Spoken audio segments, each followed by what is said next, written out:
What's up, people on YouTube? I'm Chris Manning. He's Evan Dammerall. This is the Locked On Cavs podcast, your daily look at the Cleveland Cavaliers. If you're not watching on YouTube and you feel left out, please go subscribe. I know enough of you every single day listen to bump us over to 1,000. It would take you 5 minutes to just go subscribe. Go do us a solid.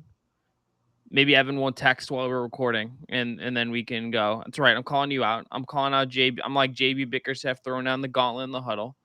So there we are. I Today's just found out I show. got tickets for Sunday's Browns game, and I was asking a friend if we could reschedule. Like, sorry, I just didn't want them to go and buy something tonight because they're running Hey, look. errands. Hey, look. I'm just out here throwing gauntlets. We're here working. We're on a clock. We're We have a production. real energy shift. I'm like cool, calm, and collected, and you're like confrontation mode.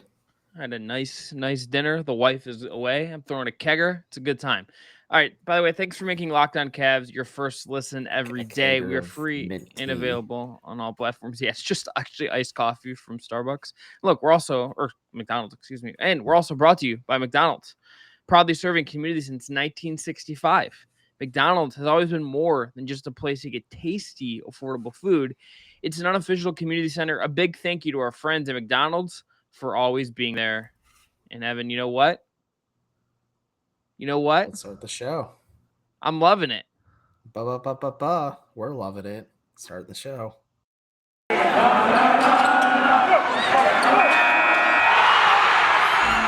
You are Locked On Cavs, your daily Cleveland Cavaliers podcast. Part of the Locked On Podcast Network, your team every day.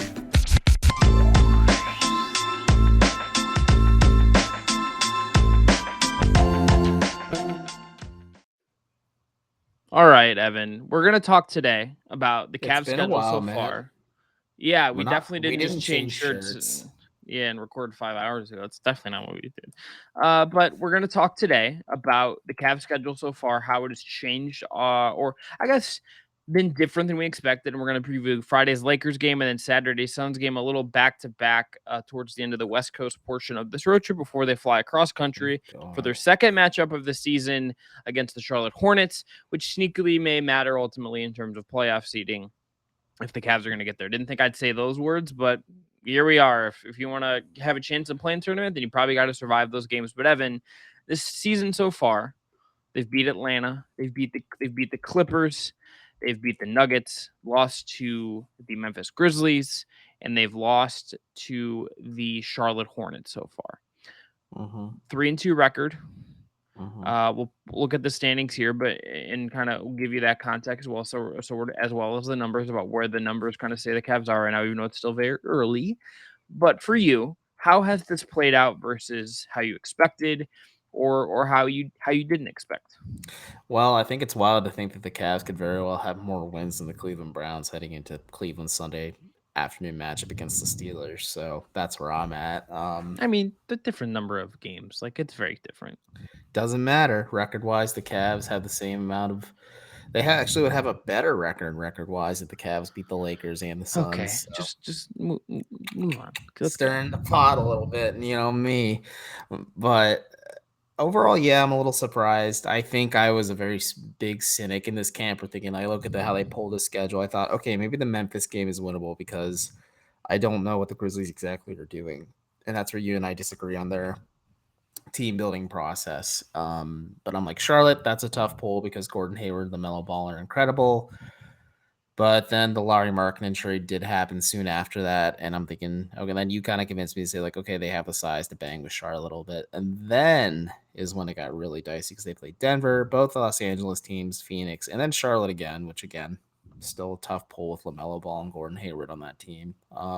And Miles Bridges had one of the And better Miles games that anyone has Bridges. had against Evan Mobley this year, frankly. Well, that game Miles Bridges had against the Cavs is probably the reason why he won Eastern Conference Player of the Week. Let's be honest here.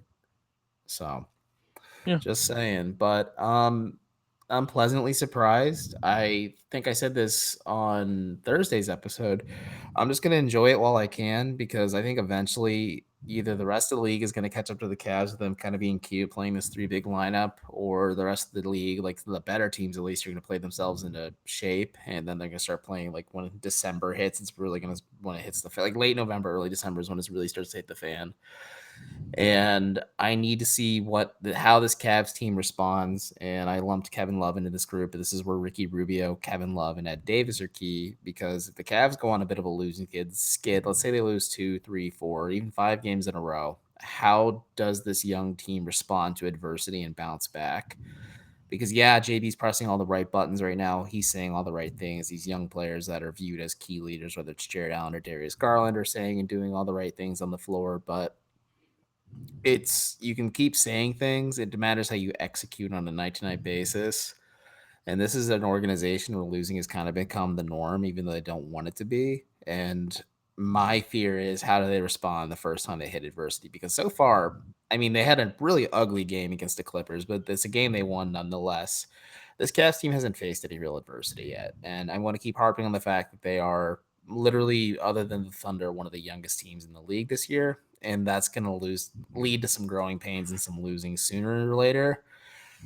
I'm cautiously optimistic right now. I wouldn't say, because when you said playoff team, I raised an eyebrow. I'm just like, wow, we really have reversed roles a little bit, because I still don't see a playoff team. I think the rest of the Eastern Conference will shake out comfortably that way it will. Like, I think Indiana is going to be so good, especially with Chris Duarte playing so well for them. But I don't know. I feel like a couple of these other teams in the East and in the West as well, like the Cavs are beating up on some Western Conference teams. They're a move or so away from becoming a little bit more legitimate.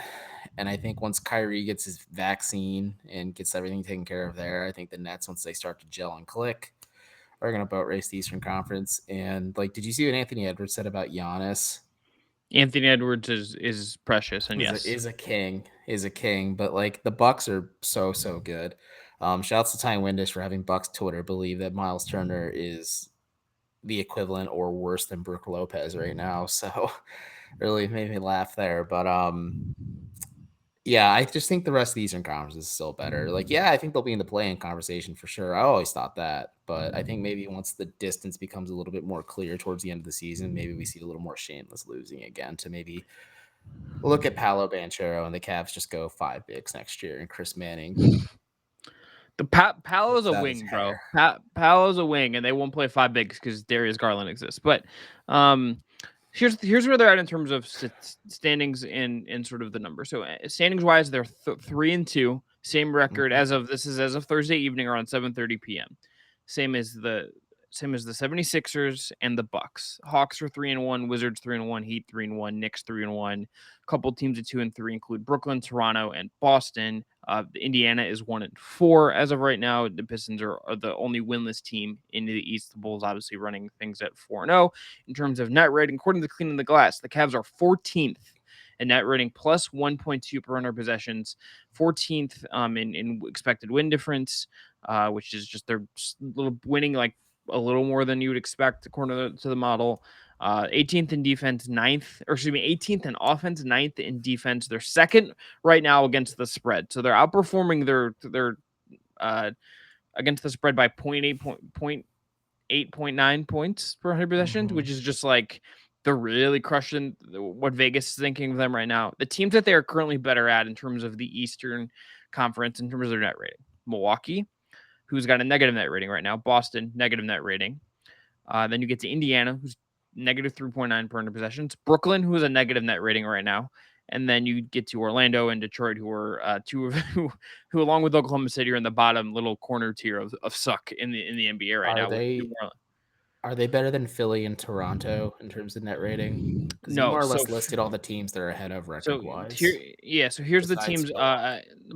So here are the teams ahead of them in these in terms of net rating. Miami's second, Atlanta is third, Chicago is fourth, the Knicks are fifth, Charlotte is 8th, Philly is 9th, and Toronto is 12th, and the Wizards are 13th, one spot ahead of the Cavs. 0.7 per 100 possessions better than the Cavs in terms of their point differential. So basically, I think what we're seeing here is that it's very early. I look at them outperforming their spread, and that is like, I want to see how that looks in like 2 weeks, because that is like an astronomical number to be outperforming your spread. That is like way outperforming probably what you really are. And I think the Cavs are probably playing a little bit above their head right now. I tend to wonder if like you subbed out one of their pieces for like a average to above average wing. If they had like KCP instead of Jetty or like KCP instead of Lowry. And like you had one of those kind of pieces and the roster made a little more sense. I wonder what they would look like. Like there's little things where I'm just wondering. And again, we've gone over our skepticism of some of the stuff they've done so far, I think, in detail. But Yeah. I just think about what they are, and I think it is interesting. It is certainly better than we expected. I think and then you talk to people around the team, talk to them in the league. I mean, I remember reading the Zach Lowe column about his tiers, and he was like, there's people in the league that think the Cavs might be the worst team in the NBA again this year. And like that obviously hasn't happened. I didn't think that was going to be the case. You didn't either. And it's not bearing out that way. And it would be a pretty crazy fall for them to be as bad as Orlando, as bad as Oklahoma City, as bad as the Pistons. Even when Cade, ultimately plays for them, which seems like it'll be soon. Maybe the Cavs will see him soon, but it's very early. But 3 wins to start for them with Evan Mobley making the difference to me is, I think that is like the thing. It's like they've had Evan Mobley play really good basketball. They've won 3 games in a way we wouldn't have expected. And I want to shout out one other point as well. Sasha Riley, EVR 1022 on Twitter, a very good basketball follow if you want that. I think he summed it up better than either of us did and talked about this for 10 minutes. He said, it's not just that the Cavs are 3-2. It's that these wins were not luck-based whatsoever, and they competed well in both losses. If that is the state of the Cavs, and that is the truth for most of the season, and they probably have a couple stinkers in there, maybe they have some injuries that hasn't happened yet. Injury luck will obviously play a big factor in this, aside from Darius missing 2 games. You got to hope you get through the season, unscathed as much as you can. If this is the reality of the Cavs team, this is already a much better season than last year, and we'll kind of see where this goes. But Evan, after the break, we're going to talk about the Lakers game to preview the Cavs' second night in LA. But you got to tell everyone about our friends at McDonald's first. We sure do. This episode of Locked On Cavs is brought to you by McDonald's, proudly serving communities since 1965. McDonald's has always been more than a place to get tasty, affordable food. It's a place where friends and family can come to reconnect. A place where classmates can meet up for a study group, knowing they'll have dependable Wi-Fi and an endless supply of French fries and McFlurries. Win or lose, it's a place where teammates, competitors, the home team, or the away team can come to recharge. It's the place you always look forward to stopping at on a long road trip to rest your legs and refuel. I love McDonald's personally, as you guys know. I'm actually in the process of buying some McDonald's swag to wear exclusively during these ad reads, how committed I am to them. I love you, McDonald's. Please bring back the 24-hour breakfast. I'm begging you. But if you want to refuel and recharge and possibly reconnect, do it at your local McDonald's. Did somebody say a Locked On Cavs watch party? Because I just did, and I think it's a wonderful idea. Ba-ba-ba-ba-ba. I'm loving it. That's right. Yep. Evan, looking at the injury report for Friday night's game, Cavs have still not submitted, which isn't uncommon. Just if people are going to raise their eyebrows at that. 8:30 is probably p.m. We're recording this at 7:40 right now to kind of ruin the immersion, your illusion of this podcast. But we can talk about who's unavailable for the Lakers. The Suns don't play till Saturday, I believe, so we're not going to hear anything until tomorrow night about their injuries and availability. Yeah, I mean, and they just came off Harry Barnes hitting a game winner against them, so we'll see what kind of they look like in their. That's such a funny just twist on his name. Like it sounds like just calling him Harry instead of Harrison. It is. I didn't even mean to do it. It just just kind of came out. Let's just put it this way: Campaign was out last night with a right hamstring strain, and Dario Saric is out with a torn right ACL. So I'm willing to assume for the last segment those are the 2 injuries for the Suns on Saturday. Yes. So the Lakers game is interesting because there's obviously I know people get annoyed by this sometimes because they just don't there's people in Cleveland that don't like LeBron, but anytime they play LeBron James, it has a spectacle to it. It just has something, there's an energy to it. Much like LeBron, I am at a loss for words whenever they play the LeBron James led Lakers. I am fascinated to just see how things look. I mean, we don't know as of now what a core situation looks like. I think the vibe is that he might not play, but we'll kind of see, what he says in the injury report, see what JB has to say come Friday. But it's another game where it's like you would think on paper there are some stylistic challenges. That said, I think the headliner is just based on at least when the Lakers are playing their starting lineup. I wonder if Evan Mobley is going to guard Anthony Davis, and that's really freaking fun if that's true. I would assume he does, and maybe they try a similar approach to what they did against the Clippers. I think stylistically, the Lakers are so much different than the Clippers. The Lakers play big. Oh, yeah. They are JB Bickerstaff's favorite example of like a championship team winning by playing big. Yeah, but again, it's not even. It drives me nuts when we define it. Just defining big that way is funny. But anyway, I know, and there's a lot of caveats to even the Bucks, quote unquote, playing big. And it's not even like it's not, and it's just like it's like the Lakers playing big from a couple years ago is very different than how they're playing big this year. Just but they because also of had the personnel and play the 5, and I don't see any. Yeah, well, and it's like they have Russell Westbrook and less shooting. Oh, the Lakers have like 0 shooting. Let's just break down their injury report. Trevor Ariza, who likely wouldn't play to begin with, but has shooting potential, is out with an ankle injury recovery.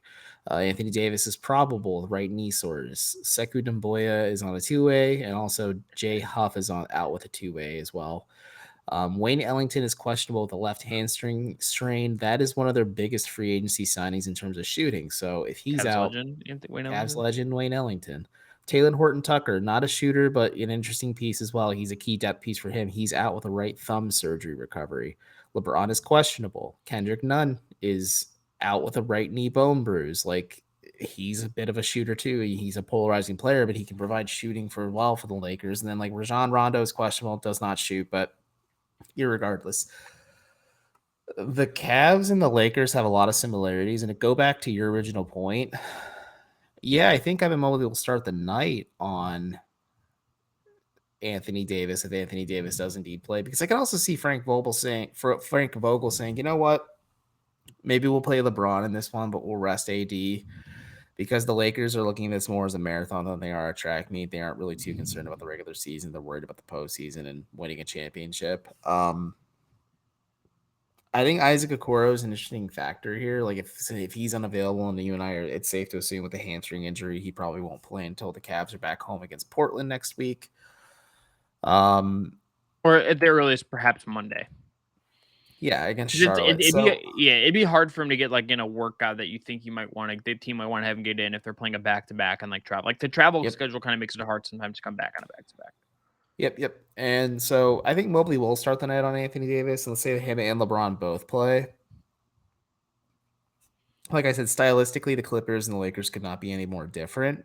But I think the Cavs could employ a similar approach, especially if LeBron does play, where I think the Lakers and LeBron especially is intelligent enough to force Lauri Markkanen onto him in pick and roll scenarios and just force him and kind of just abuse him a little bit in scenarios just to get easy buckets. I think the Cavs will be smart enough if it's Jared Allen or if it is even Evan Mobley to switch on LeBron. Like that's a tough ask for sure. But I think, and I wonder maybe if Lamar Stevens has enough of that energy and enough of that dog in him to grind with LeBron for however many minutes the Lakers play him tomorrow night. I mean, granted, LeBron's not going to match him minute for minute, but he's going to play a lot, I think, especially if Isaac's out.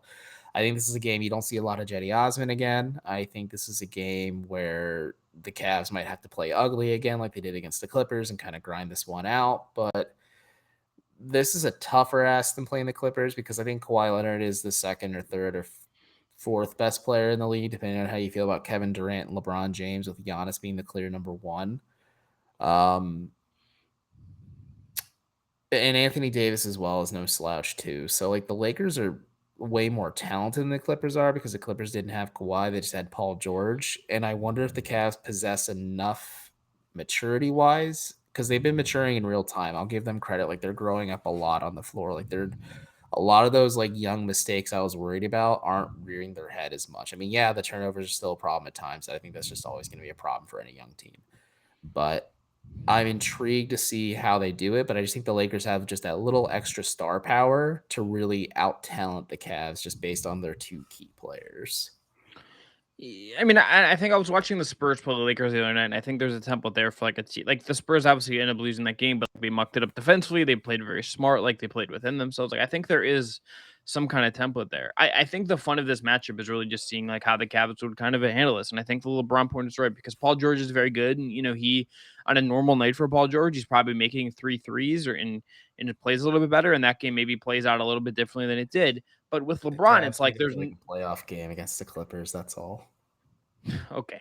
The thing with LeBron is that there's probably no better player in NBA history at dissecting opposing defenses, exploiting mismatches, and making you pay for that, even if it's in the regular season. It is so key to what he does and what he's been. And if he's playing, you can bet your bottom dollar he's probably going to Still have some stick it to the damage. Cavs. I mean, well, I don't even know if it's that. I think it's just like he's going to see Laurie Markkinen, and it's just like a nice like fillet just like staring him in the face. He's gonna carve that up, you know. He's gonna cut that thing clean if that's staring in front of him, and the Lakers are aggressive in kind of exploiting that. I mean, I think you could have argued like the Clippers probably could have been more explicit in hunting Marketing. I mean, I think there's kind of a couple ways you can go about it, and it's how the Grizzlies did it while really getting it in space. And I think it's really key in getting um or you can kind of just blunt force object it. And, you know, look, for all of the warts that Russ has, he's still going to do some effective stuff, and how the Cavs defend him, and how it seems like you would think Darius might get that defensive matchup at least to start, and kind of how that looks will be kind of interesting. Pulling up the Do you bets. think, do you think JB will like straight up disrespect Russ and not really put a shooter on or a defender on him if Russ is floating on the perimeter? It's totally possible. I mean that's the thing. It's like if Mobley is guarding Davis, it's a LeBron little or harder for him. Well, so but like let's just assume he's guarding AD, it's a little harder for him to shade off of that. I mean, Davis's shooting is probably like a little bit overhyped, but it's still like a threat that you have to take it to kind of be aware of. But anyway, no betting line on this yet, so we'll kind of see how the Cavs will do there. We don't have a betting line for Saturday either. But we'll talk after the break about the Suns game and what we're looking forward to there. Got to pay some more bills. First up is our friends at Built Bar. Built Bar obviously is the best tasting protein bar out there on the market. So many great flavors. They have blueberry muffin now. They have cookie dough chunk. They have coconut, cherry barcia, cookies and cream, and so many more. They also have a mix box. You want to get 2 of each of the 9 flavors because you want to just try them. And look, Built Bars are not just the best tasting protein bar out there, but they're healthy too. 17 to 18 grams of protein. Calories ranging from just 130 to 180. Only 4 to 5 grams of sugar, and only 4 to 5 grams of net carbs. They're amazing flavors. They're all tasty, and they're all healthy. So order today. Get that mix box. Get that blueberry muffin. Get that pumpkin puff that they have right now, or whatever it is you like. And remember, Built Bar is the official protein bar of the United States track and field team and NASCAR. So go to built.com, use promo code LOCKED15. That is LOCKED15, and you'll get 50% off your order. Again, promo code LOCKED15 for 15% off at built.com. And we got to tell you about our friends at BetOnline, who, when they post a line for Cavs Lakers or Cavs Suns, you can go there and bet on it. They are back and better than ever this season with a new web interface for the start of the basketball season that has more props, odds, and lines than ever before. It remains the #1 spot for all the basketball and football action this season. Head to their new updated desktop or mobile website to sign up today and receive your 50% welcome bonus on your first deposit. Just use the promo code LOCKEDON to receive that bonus. From basketball to football to baseball postseason, NHL, boxing, UFC, and more, and plus your favorite Vegas casino games. Do not wait to take action and advantage of all the amazing offers available for the 2021 season. BetOnline is the fastest and easiest way to bet on all your favorite sports. That's BetOnline, where the game starts. Also, just want to say thanks again for making Locked On Cavs your first listen every single day. Remember, we are free and available wherever you listen to podcasts, or if you're on YouTube, you watch podcasts. Okay, Evan, so Cavs Suns, 10 p.m. tip, the last game of this West Coast road trip before they head back east. What are you looking for in this one? I'm interested to see how Chris Paul plays. I'm interested to see how Evan Mobley plays against a smaller-ish lineup, because if it's a similar layout to what they did against the Clippers, he's probably going to start the game defending Jay Crowder. Mikal Bridges could eat either. I would imagine Bridges and Paul that they provide a bit of a problem for Garland and Sexton too. So I wonder how effective Garland and Sexton will be with how the Suns deploy their defense on them. Ayton versus Allen's going to be a fun matchup. And yeah, I mean, Book and Sexton could end up trading buckets if Collins able to break through Phoenix's defense and get hot. Like, this is going to be a really fun matchup at the end of the day. But the Suns are reeling a little bit too. They have a NBA Finals hangover right now, and I'm just interested to see how they respond against a Cavs team who's kind of feeling themselves a little bit. Yeah, Suns are right now, as we're recording this, 26 in net rating down there. They're below Houston, but above New Orleans down there. They are 17th, 15th in offense, 27th in defense, and then 30th against the spread right now. So kind of one of the polar opposites of the Cavs, at least in that category, according to our friends at Cleaning the Glass. I think one of the interesting things to me about this one is you mentioned Mikal Bridges. I think number one, I want to see if they kind of do some stuff if Lowry's guarding him and they go that way, I want to see how they might exploit him in space. I also want to see just how they defend. And I think it's a good point you made because, if as you alluded to, if they go, okay, Chris, you're going to guard Darius and then Colin is going to get matched up by Mikal Bridges or vice versa or whatever they want to do, you would assume that means you could hide Booker on Markkanen. Well, that's what I'm saying. So Devin Booker probably is guarding Lauri Markkanen. How do the Cavs approach that? Does it matter? I mean, history would show that it might not. And then look, as you mentioned, I think Crowder's a fun matchup for Mobley too because, he's not quite. I think Batum and him are very similar in some ways. Crowder's probably a little bit better defender. I don't know if there's like a negligible mega difference between them as shooters.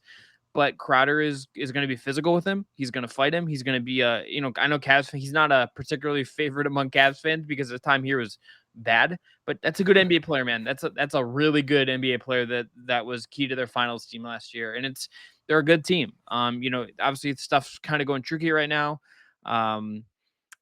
It's not been a optimal start for them, as you mentioned, post finals, but like it's still the framework of a good team, and stylistically, it's kind of one of those things that could push the Cavs in certain ways. I mean, I'm curious to see if the formulation is obviously a little bit different, but one of the things that I thought kind of did the Cavs in against Charlotte was like Charlotte had guys that could like Hayward connects them. Melo connects them, Rozier connects them. Like it's a little bit, the formulation is different because they don't have like the Hayward type big wing creator, but Mikal has secondary passing.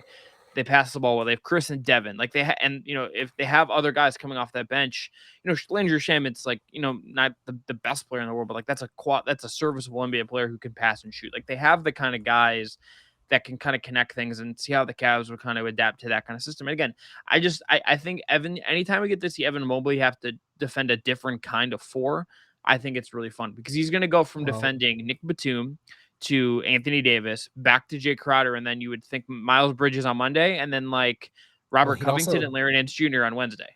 Not only just that, he's going to defend Cam Johnson. Like that's an interesting matchup for him too. And then like he's going to have to spend not just Miles Bridges, but probably oh my God, what's his face for the Hornets? PJ Washington. He's going to probably spend time defending PJ Washington as well. Like Cam Johnson might be the most pure wing we've seen Mobley maybe defend in theory. Assuming that that happens, that's probably the most actualized wing player we've seen Mobley defend so far. Oh, absolutely. But like the Suns play small more often than not. They deploy Cam Johnson as a 3-4 off the bench for them. And like I got a little flack because I thought, it was a bit of a wasted pick, but I was wrong when I started watching more Suns games and paying attention to Cam Johnson. Like he's a pretty solid player for Phoenix. Like James Jones has done a pretty good job drafting and building that team. Just a shame we won't see former Cavalier campaign likely. It's just a real shame. Almost got the Cavs in a lot of legal trouble campaign. Just a damn shame. But yeah, I think that's a good point too. Like this could be the first time. Like maybe Bridges, depending on how you feel about him. I think he's more of a small forward than he is a power forward, but he can play a little bit of both. He's a tweener, and I don't know. Like Cam Johnson could be a good test for Mobley too. And if Evan Mobley comes out of that game strong, I'm going to be insufferable on Monday when they take on Charlotte because I'm just like, okay, Evan Mobley's the best rookie in this draft class. Like, I don't care when Cade Cunningham comes back. Evan Mobley's the best because Cade Cunningham ain't playing defense like this at all this season. Evan, as we wrap up, give me one small thing for these next two games that you're looking forward to seeing.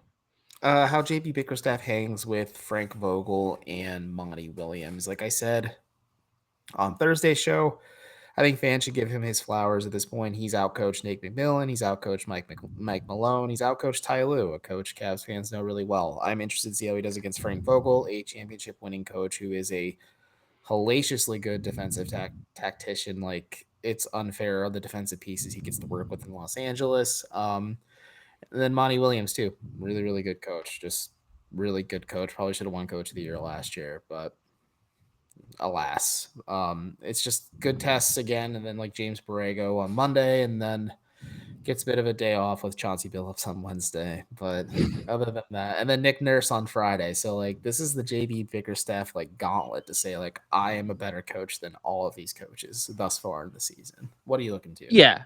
I don't know if I want to go as like far as like he's better than some of those guys, but if he can hang with them and show some of the malleability we've seen, that's a good sign. For me, it's the Darius Garland shooting, because we didn't really talk about it in the Clippers recap, but there were 2 threes that he took that were let's say 1 3 that he took that was like exactly the kind of 3 you want to see him add to his diet.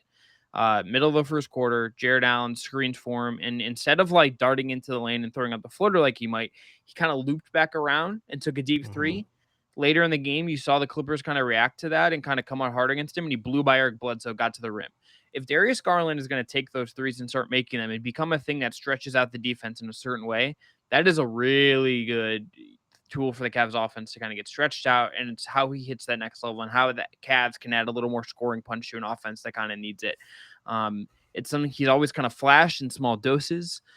It's something that is so key in his growth. And it's one of those things that if you're looking at like what could be one of the things that makes him a special player, one of the things that makes him someone, the Cavs, and people around the league, why they think he might be on his way to having could be a breakout player this year. That's the kind of shot, if he can make those and he kind of takes them and continues to take them, it's a big deal if that continues to be a thing. And I want to see how he does it, not really Russ, but like Rondo is kind of just like this cagey, like really smart defender. And then Chris Paul, who's, still he's Chris freaking Paul. That's just how that he's the point god and one of the smartest rule knowing dickhead defenders. And I mean, that as the compliment that the league has ever seen. So I just want to see it. And it's a ton of fun, but that's going to be it for this episode. Again, we'll be back on Monday. Check out our Locked On Nows for the games, and we'll start putting those on YouTube as well, which will be cool. And please hit subscribe. I'm only going to make this plea once a week from here on out. But look, we have enough people every single day that listen to the podcast that if they just go to YouTube and hit subscribe, we could get to our goal overnight. It'd be like Thanos snapping his fingers together like that. It's inevitable, frankly. So get in now. Get in on that ground floor. I know some of you already did. You're my favorite people. Those of you that listen have already subscribed on YouTube. But do us a solid. Go subscribe. Help us get to 1,000 as fast as possible. We love you. We appreciate you. Everyone have a great weekend. Enjoy these 2 Cavs games. And we'll reconvene for another episode of Locked On Cavs on Monday. Be well. Be safe. Have a good one. Didn't punch the mic. What's up?